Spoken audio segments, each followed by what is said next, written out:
नमस्कार, मैं रिया और आप देख रहे हैं डॉक्टर साहिब। डॉक्टर साहिब की आज के इस वीडियो में हमारे साथ मौजूद है बिहार की जानी मानी फिजिशियन डॉक्टर राजीव रंजन। तो डॉक्टर साहब बहुत बहुत स्वागत है। धन्यवाद रिया जी। डॉक्टर साहब आज चर्चा जो है कैंसर पे करते हैं, क्योंकि हालिया रिपोर्ट भी आई है कि कैंसर में जो है भारत कैपिटल बन जाएगा और बहुत ही बड़ी संख्या में लोग इससे प्रभावित होने वाले हैं।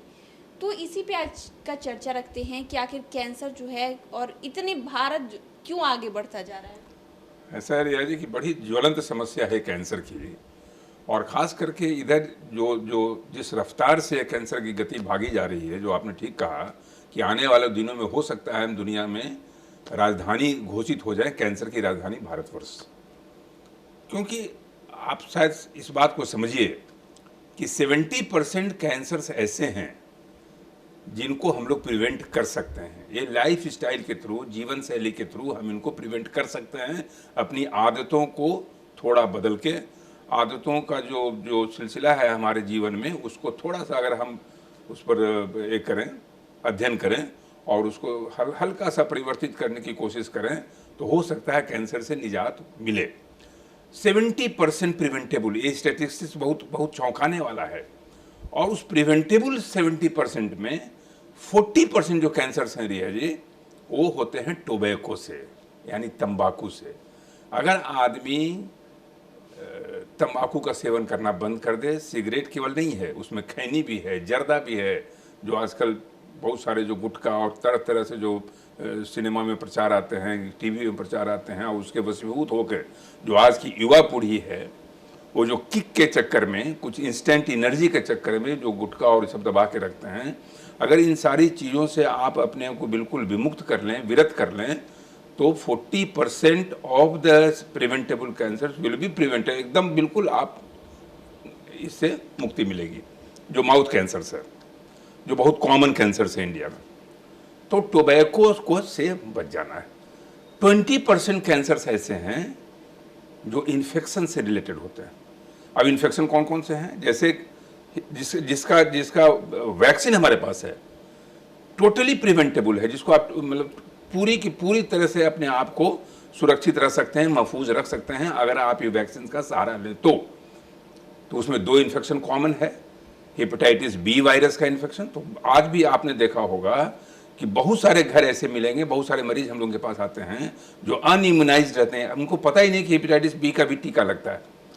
तो हर एडल्ट को हम आपके थ्रू, आपके माध्यम के, आपके चैनल के थ्रू हम ये बात को संप्रेषित करना चाह रहे हैं, लोगों तक पहुंचना चाह रहे हैं कि हर वयस्क व्यक्ति को, हर बच्चे को एक हेपेटाइटिस बी का जो 3 वैक्सीन का जो डोज होता है, वो पूरा कंप्लीट वैक्सीन ले लेना चाहिए। इससे न सिर्फ हेपेटाइटिस बी से आपको मुक्ति है, बल्कि हेपेटाइटिस बी की जो सबसे बड़ी जटिलता है, जो कैंसर के रूप में परिवर्तित होती है लीवर में, उससे आपको जिंदगी भर मुक्ति मिलती रहेगी। तो हेपेटाइटिस बी का वैक्सीन लेना ना भूलिएगा। और जो वैक्सीन है वो ह्यूमन पैपिलोमा वायरस। आजकल औरतों में सर्वाइकल कैंसर यानी बच्चेदानी के मुंह का कैंसर बहुत सामान्य हो गया, कॉमन। और उसका एक सबसे बड़ा कारण यही है कि ये वैक्सीन का नहीं लगना। आज विदेशों में इसकी जागरूकता ज़्यादा है, लेकिन हमारे भारतवर्ष में इसकी जागरूकता कम है। अभी भारत सरकार ने जो पॉलिसी बनाई है, उसके तहत हर किशोरियों को एक वैक्सीन दिया जाना है। तो इसलिए ह्यूमन पैपिलोमा वायरस का वैक्सीन अगर आपने ले लिया, हेपेटाइटिस बी का वैक्सीन ले लिया, तो आप समझ लीजिए कि 20% कैंसर से आप अपने आप को बिल्कुल अलग कर लिए। कुछ कैंसर जो हैं रिया जी, आप ये समझिए, वो होते हैं ओबेसिटी रिलेटेड। मोटापा से कैंसर का संबंध है। मोटापा से आप समझिए कि मोटापा अपने आप में एक बीमारी तो आप नहीं कहिए, ये बीमारियों की जड़ है, बीमारियों की गंगोत्री है। यहीं से सारी बीमारियों का उद्गम होता है।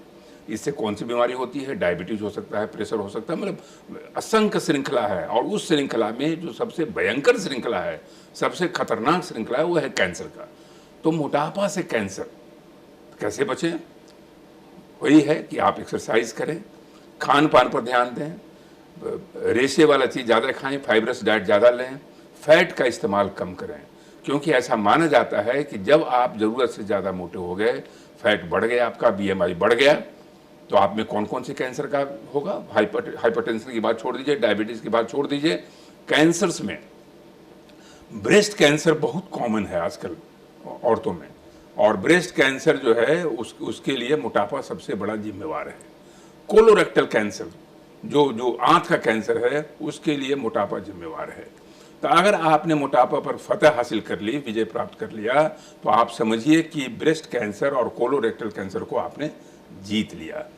तो इससे आपको ये सबक लेनी चाहिए, कुछ खास चीज़ें हैं जो आम जनता के लिए है कि कैंसर से बचाव कैसे हो। वजन को नियंत्रित करना, टोबैको से दूर रहना, वैक्सीन लगाना, रोज व्यायाम करना, और सबसे ज़रूरी है कि जो आजकल प्रदूषण का जो वातावरण है उससे थोड़ी सी अपने आप को अवेयर करना, सजग बनाना कि बहुत जो हवा प्रदूषित है वो भी कैंसर का कारण बनती है। तो ये सब सारी चीज़ों, अगर बहुत ज़्यादा प्रदूषण आपके वातावरण में है तो आप मास्क लगा के बाहर निकलें, बहुत ज़्यादा अपने आप को झोंके नहीं उसमें। तो ये सब चीज़ अगर आप करते रहेंगे रिया जी, तो बहुत हद तक आपको कैंसर से मुक्ति मिलती रहेगी। सबसे ज़रूरी है कैंसर का स्क्रीनिंग हम लोगों के यहाँ कम होता है।